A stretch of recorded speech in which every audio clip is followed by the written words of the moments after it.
The Great Hall of the Galactic Council had stood for 10,000 years. Its walls had seen empires rise and fall. Its floors had felt the weight of 1,000,000 delegates from 1,000 worlds. Today, it would witness something new. Today, it would see humanity walk away. Ambassador Do Kang stood at the center of the chamber. He was an old man now, his hair white as snow, his back slightly bent from decades of service. 40 years he had given to this council. 40 years of smiling when others insulted him. 40 years of reaching out hands that were often slapped away. He had believed, truly believed, that patience and kindness would eventually win. He had been wrong. The vote results glowed on the massive screen above. 7 against, 4 in favor. Humanity's request for a permanent council seat had been denied. Again, for the 12th time in 300 years, Councillor Threnvax of the Valorian Collective spoke first. His voice echoed through the chamber like cold water. The humans are too emotional. They make decisions based on feelings rather than logic. They are unsuited for permanent representation. Other councillors nodded. Some did not even pretend to hide their smiles. Doan looked around the room slowly. He saw faces he had known for decades. He saw species whose worlds his people had saved from plague, from war, from starvation. He saw delegates whose children had been educated by human teachers, whose sick had been healed by human doctors, whose ships had been rescued by human crews.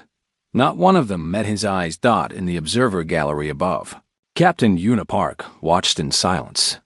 She was 52 years old, commander of the humanitarian fleet, Eternal Dawn. Her ships had crossed the galaxy 100 times, bringing medicine to the dying, food to the hungry, hope to the hopeless. She had never asked for payment. She had never expected thanks. But she had hoped, somewhere in her heart, for respect. That hope died today. Beside her stood Lieutenant Jisoo Beek, young and idealistic, barely 30 years old. Jisoo had joined the fleet because she believed in the mission. She believed that kindness could change the universe. Now she watched the council laugh at her people, and something inside her grew cold. Down in the chamber, Do Kang did something unexpected. He did not argue. He did not protest. He did not list the countless times humanity had sacrificed for ungrateful allies. He simply bowed once, a deep and formal bow, and turned to leave. The chamber fell silent. Ambassador Kang, Councillor Threnvax called out, surprise in his voice. Do you have nothing to say? Do paused at the door. He turned his head slightly, just enough to speak over his shoulder. What is there to say that has not been said? What arguments remain that have not been ignored? You have made your position clear, Councillor. Now we will make ours. He walked out. The doors closed behind him with a sound like a tomb sealing shut. Within hours, the orders went out. Every human ship, every human station, every human representative received the same message. It was short. It was simple. It contained no anger, no threats, no demands. It said only this: come home. Captain Una Park read the message 3 times. Then she called her crew together on the bridge of the Eternal Dawn. They were good people, her crew. Doctors and engineers, pilots and medics. They had given years of their lives to helping strangers who would never thank them. You have all seen the council's decision, Una said. Her voice was calm, steady, showing nothing of the storm inside her heart. You have also seen our orders. We are to withdraw from the disputed sectors immediately. All humanitarian operations are to cease. Lieutenant Jisoo raised her hand. Captain, there are 3 colony worlds still dependent on our medical supplies. If we leave now, I know, Una said softly. Believe me, I know. But we have been commanded to return. Earth has decided that 300 years of service is enough. We will honor that decision. The crew exchanged looks of confusion and pain. They had never abandoned anyone before. The idea felt like a betrayal of everything they believed, but they also understood. They had all seen the council's contempt. They had all heard the whispers behind their backs. Too emotional, too soft, too human. As if caring for others was a weakness. As if empathy was a disease. The eternal dawn turned toward Earth. Behind it, 300 other ships did the same. A fleet of mercy, departing without fanfare. No speeches. No ceremonies. No goodbyes. At Station Meridian, the last human supply ship finished unloading its cargo. Food, medicine, and water purification equipment. Enough to last the station 3 months. After that, they would need to find other suppliers. The station commander, a tall being with silver skin and 6 arms, watched the human ship prepare to leave. He had never spoken to the human crew directly. He had always sent subordinates to handle such matters. Humans were useful, but hardly worth his personal attention. Now, as the ship's engines powered up, he felt a strange sensation. Something like loss. Something like regret. But he pushed it aside. The humans would be back. They always came back. It was their nature to help, whether they were wanted or not. The ship departed. The station commander returned to his duties. He did not notice the silence that followed. He did not feel the cold that crept into the corridors where human voices had once echoed. Back on Earth, Ambassador Do Kang walked through his garden. Cherry blossoms were falling, pink and white against the evening sky. He had planted these trees 30 years ago, during a brief visit home between negotiations. He had thought, then, that he would never have time to watch them grow. Now he had all the time in the world. His assistant, a young woman named Hown, found him there as darkness fell. Ambassador, the council has sent 17 messages requesting clarification. They want to know what your final words meant. Doan smiled, but there was no joy in it. Let them wonder. For 300 years, we explained ourselves. We justified our kindness. We apologized for caring too much. No more. From now on, they will learn from our silence what they never learned from our words. He turned back to his cherry trees. The blossoms continued to fall. And across the galaxy, the lights of human ships winked out one by one, like stars dying in the cold darkness of space. The withdrawal was quiet. That was what disturbed the galaxy most.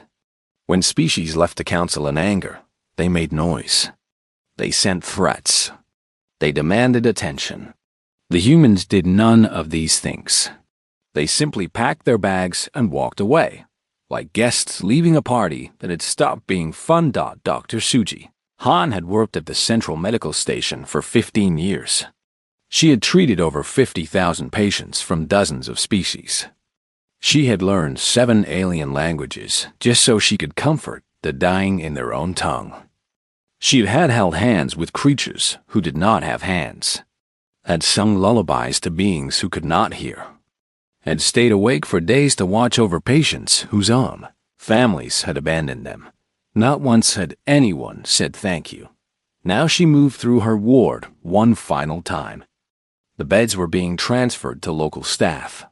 The equipment was staying behind, a gift to the station. Her personal medical library, 3,000 books collected over a lifetime, sat in boxes by the door. She would leave those too. Someone might find them useful. A young patient watched her with large, frightened eyes. He was 12 years old by human counting, a boy from a species that lived in the outer rings. Suji had been treating him for a blood disease that would have killed him without human medicine. "You are leaving," the boy said. It was not a question. Suji knelt beside his bed. "Yes, but you will be fine. The treatment is almost complete. The local doctors know what to do. Will you come back?" Suji was quiet for a long moment. Then she reached out and touched his forehead gently. "I do not know. But I want you to remember something. When you are grown, when you are strong, remember that someone cared enough to help you. And when you see someone else who needs help, do the same. That is how kindness survives. Not in the people who give it, but in the people who pass it on." She stood up and walked out. She did not look back. If she looked back, she would cry. and she had promised herself she would not cry. Not here. Not where they could see Dot on Platform 7. Engineer Taiwan Ru was dismantling the emergency response beacon he had built 12 years ago.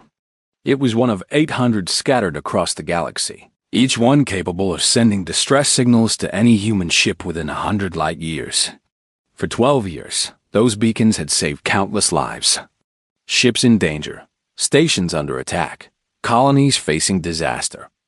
All had called for help, and help had always come. Now the beacons would go dark. Taiwan worked carefully, removing each component with the same love he had shown when building it. Beside him, his assistant, a young man named Jinwoo, asked the question that had been burning in his heart. Why are we doing this? These beacons save lives. Taiwan did not stop working.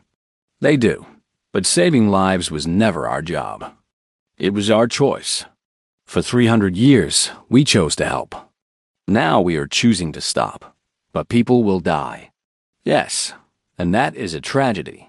But it is not our tragedy anymore. We offered our hands in friendship, and those hands were slapped away. We cannot force people to accept our help. We cannot make them grateful. All we can do is show them what our help meant by taking it away. The last component came free. The beacon went dark. In 100 star systems, emergency networks lost a vital connection. No alarms sounded. No warnings were given. The beacon simply stopped existing, as if it had never been there at all. At the Valorian embassy, Ambassador Sora Lee collected her personal belongings. There were not many.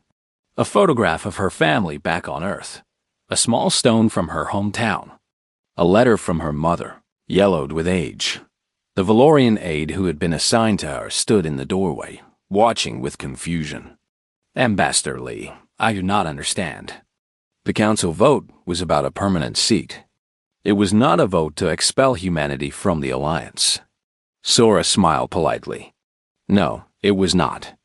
We are leaving by choice. But why? One vote does not. One vote? Sora turned to face him. Her voice remained calm, but her eyes were hard. This was not one vote.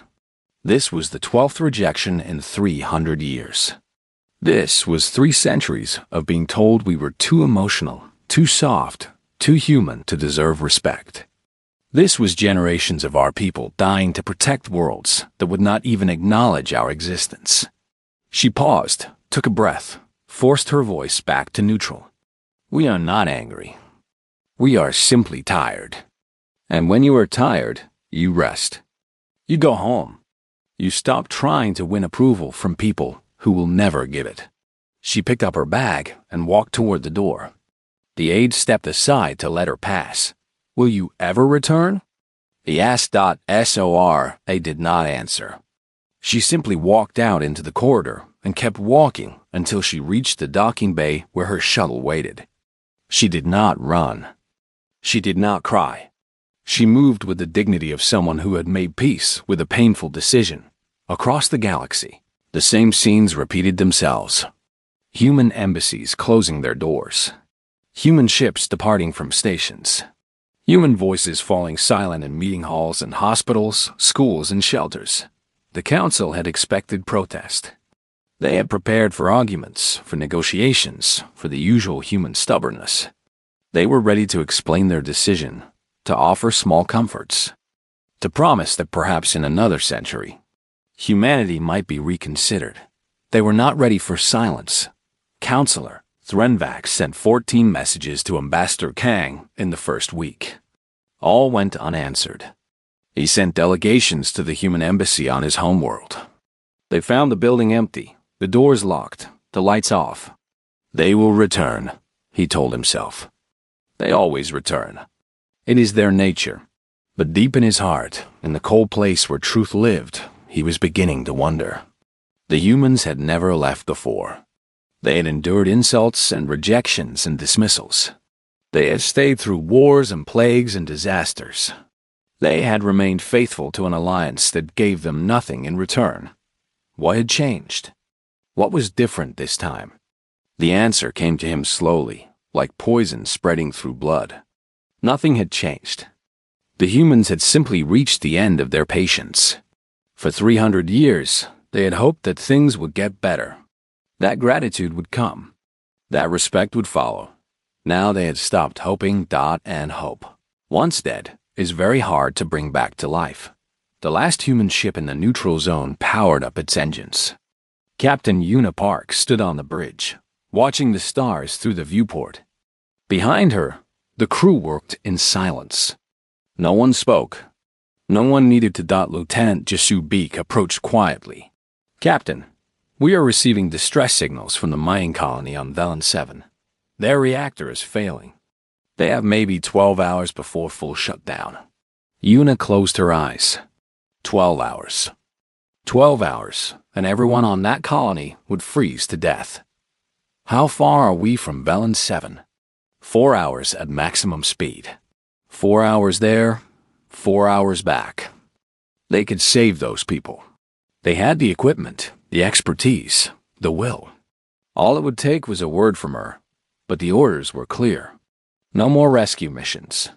No more humanitarian aid. No more being the galaxy's safety net while the galaxy laughed at them. "Set course for Earth," Una said. Her voice did not shake. Her hands did not tremble. Maximum speed. Lieutenant Jesu hesitated. "Captain, I know." Una opened her eyes. They were wet, but no tears fell. "I know. May whatever gods exist forgive us. Because I do not think we will ever forgive ourselves." The eternal dawn turned toward home. Behind it, the distress signal continued to pulse, unanswered, until the cold silenced it forever. 6 months passed. The galaxy began to understand what it had lost. The mining colony on Velen 7 was the first disaster. 1,200 people froze to death, waiting for help that never came. The news spread slowly, quietly. No one wanted to talk about it. No one wanted to admit that the rescue ships they had always expected simply did not exist anymore. Then came the plague. It started on 3 worlds in the Outer Rim. A mutation of an old disease that had been thought extinct. Human doctors had developed a cure decades ago, had manufactured vaccines by the millions, had distributed them freely to any world that asked. The stockpiles ran out in 6 weeks. Counselor Threnvac stood before the emergency session of the council, his silver face pale with fear. "We need to contact the humans immediately. We need their medical expertise, their manufacturing capacity. Millions will die without their help." High Admiral Soren of the Hegemony Fleet laughed bitterly. "Contact them? With what? They do not answer our messages. They do not respond to our delegations. They have built a wall of silence around their entire system, and we cannot break through. Then we must try harder. We must offer them what they wanted. The permanent seat, trade privileges, formal recognition. Whatever it takes. And you think that will work?" Admiral Soren leaned forward, his eyes burning with frustration. "You think they will forgive 300 years of insults because we suddenly need them? The humans are not fools, Counselor. They know exactly why we want them back. And it has nothing to do with respect." In the archives beneath the council hall, an ancient being named Yelu listened to the argument above. Yelu was older than most civilizations. He had watched empires rise and fall like waves on a shore. He had recorded history for 10,000 years, documenting every treaty, every war, every moment of triumph and tragedy. Now he pulled out the records on humanity. The files were enormous. 300 years of service, documented in perfect detail. Every disaster response, every medical mission, every peacekeeping operation. Yelu read through them slowly, carefully. His ancient eyes taking in information he had never bothered to look at before. What he found shocked him. Humanity had responded to 47,293 emergency calls. They had saved over 2 billion lives. They had donated medical supplies worth more than the entire budget of most planetary governments. They had trained doctors, engineers, teachers, and diplomats on hundreds of worlds, and they had never charged a single credit, not once. In 300 years, Humanity had never asked for payment. They had never demanded compensation. They had never sent a bill or expected a reward. They had simply helped over and over again, because helping was what they did.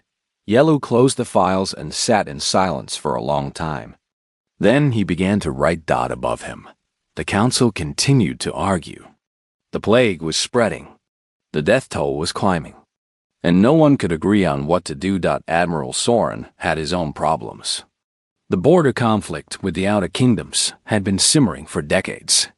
Human diplomats had kept it from boiling over, arranging meetings, negotiating truces, finding compromises that satisfied both sides. Without them, the conflict exploded. The first shots were fired 3 months after the human withdrawal. A patrol ship destroyed, its crew killed. Then retaliation. Then counter-retaliation. Within weeks, 3 systems were at war. Admiral Soren sent his fleet to restore order, but his ships were built for war, not peace. His soldiers knew how to fight, not how to talk. Every attempt at negotiation failed. Every ceasefire collapsed. Every peace treaty fell apart before the ink was dry. How did the humans do it? He asked his aide one night, staring at battle reports that showed only defeat. How did they stop wars with words? His aide had no answer. Neither did anyone else. In the trade lanes between empires, piracy had become an epidemic. Human patrol ships had once kept the routes safe, volunteering their services without payment. Now those ships were gone, and the pirates had returned in force. Merchant vessels traveled in convoys, heavily armed, constantly afraid. Trade slowed to a crawl. Prices rose.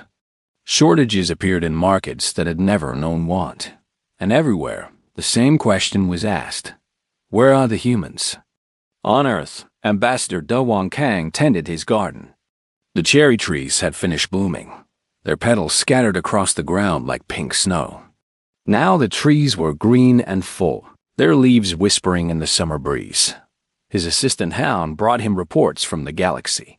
He read them all, carefully, his face showing nothing of the pain they caused.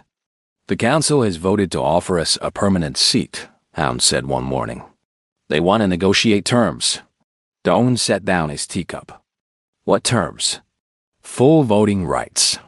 Trade privileges. Formal recognition of our humanitarian contributions. And what do they want in return? Hound hesitated. They want us to resume emergency services immediately. They say the plague is killing thousands every day. They say the wars are spreading.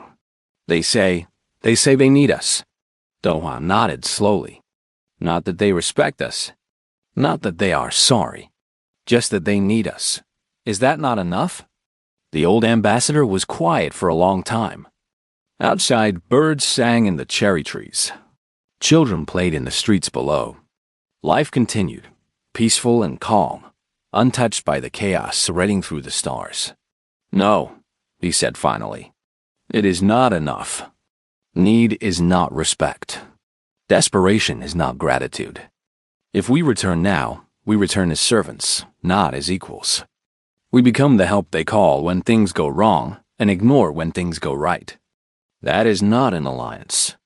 That is slavery with extra steps. Hound looked down at her hands. People are dying. I know. And every death weighs on my soul like a stone. But we cannot save the galaxy by destroying ourselves. We cannot teach them to value kindness by giving it away for free. He stood up and walked to the window. When they understand what they lost, when they truly understand, then perhaps we can talk. Until then, our silence must continue. Archivist Yellow presented his findings to the council the next day. His voice was old and thin, but every word carried weight. In 300 years, humanity asked for nothing but respect. They gave everything and expected nothing in return. And we, the great and wise Galactic Council, looked at their kindness and called it weakness. We took their gifts and gave back only contempt. He paused, letting the silence fill the chamber. Now we learn the cost of those free gifts.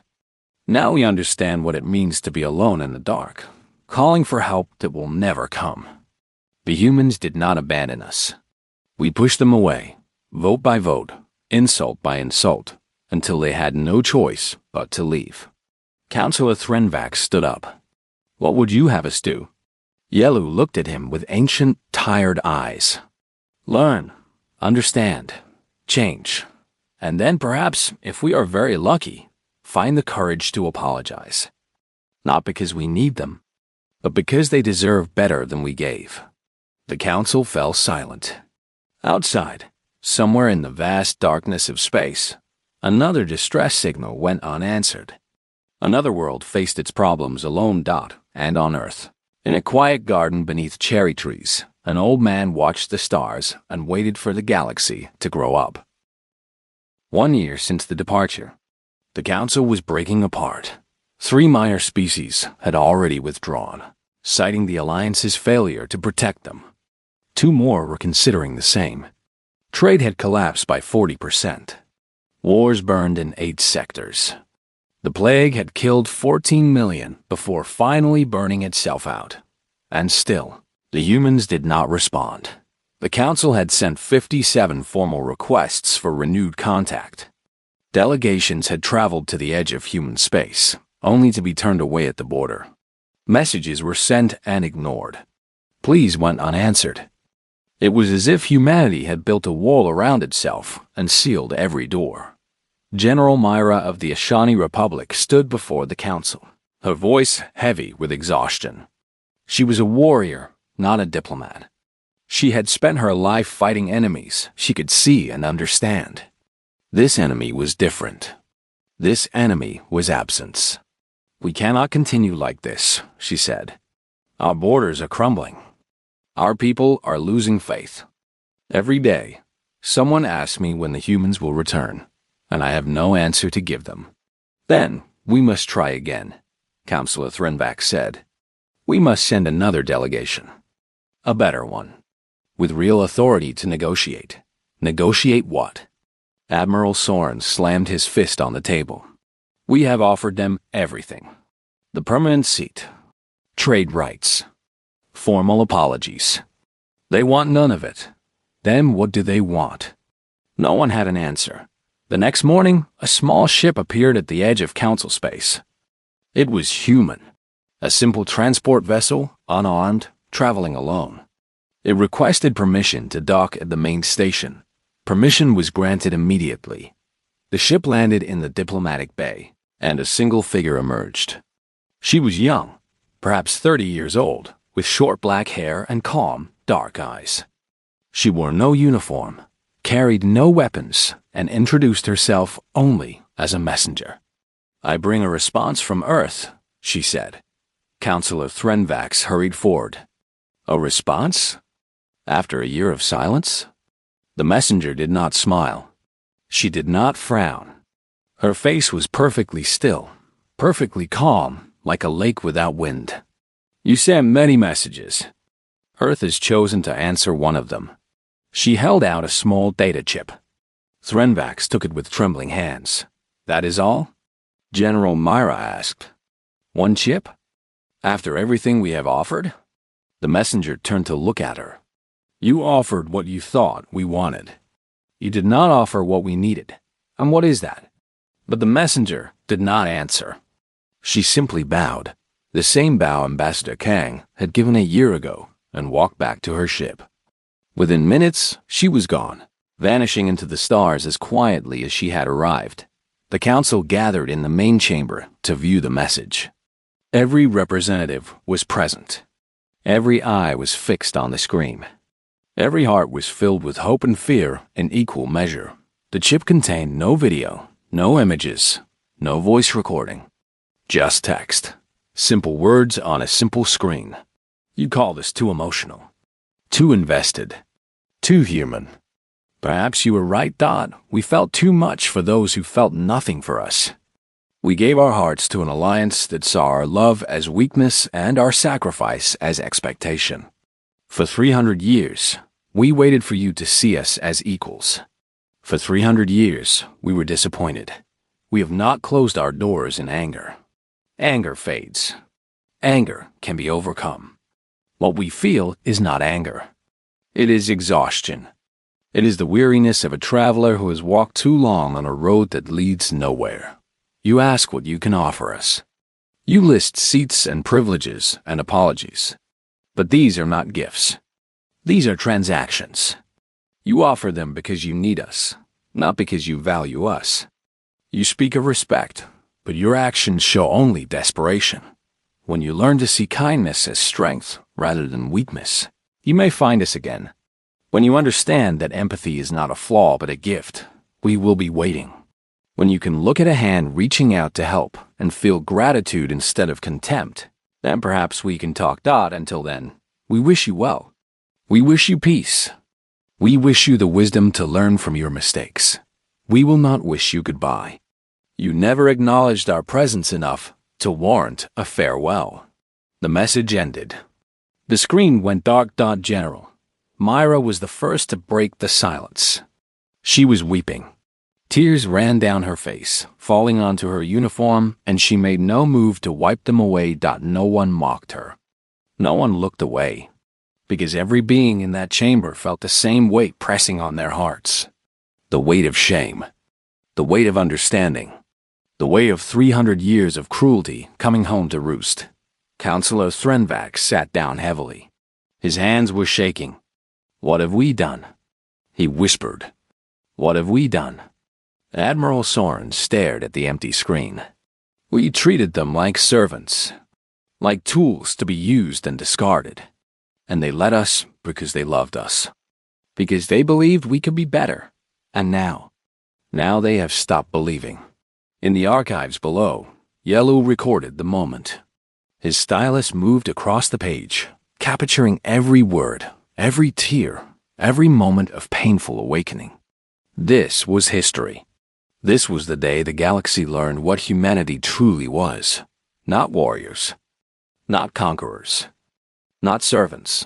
Humanity was love. Humanity was hope. Humanity was the hand that reached out in darkness, expecting nothing in return. And the galaxy had slapped that hand away so many times that it had finally been withdrawn. The days that followed were quiet. No new messages were sent to Earth. No delegations were planned. The council met in smaller groups, discussing not strategy but philosophy. What did it mean to be grateful? What did it mean to respect someone who asked for nothing? What did it mean to value kindness? These were questions they had never asked before. Questions they had never needed to ask, because humanity had always been there, filling the gaps, solving the problems, making everything work. General Myra resigned her position 3 weeks later. She gave no public explanation. Those who knew her said she could no longer lead an army that had forgotten how to make peace. Admiral Soren began studying human history.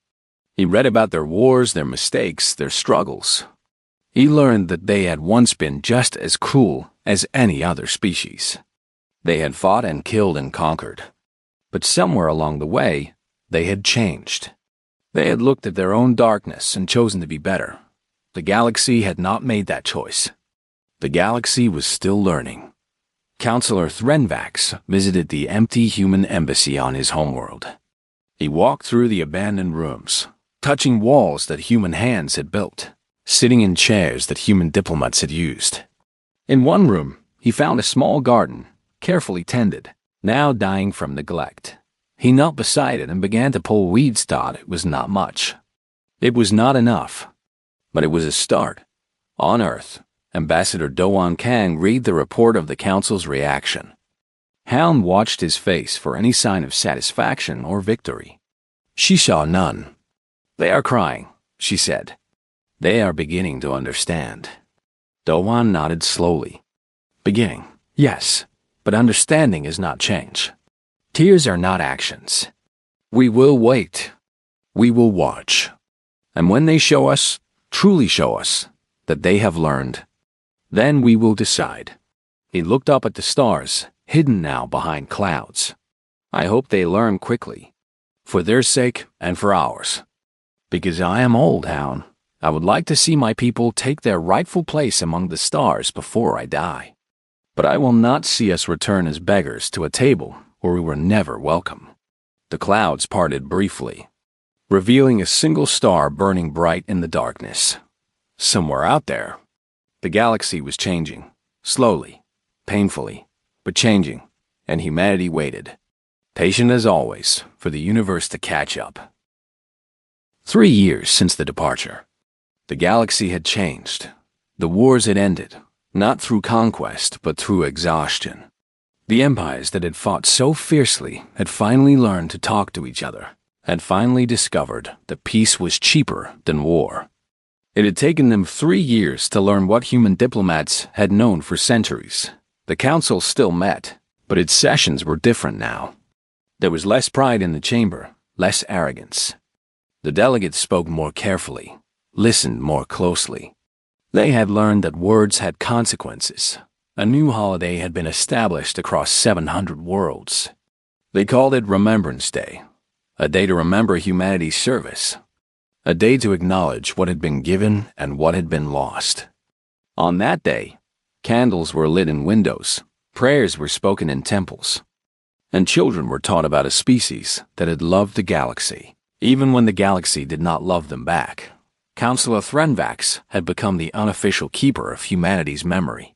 He had gathered every record, every story, every image of human kindness he could find. He shared them freely, speaking at schools and assemblies, teaching a new generation about the mistake their elders had made. We thought strength meant standing alone, he told them.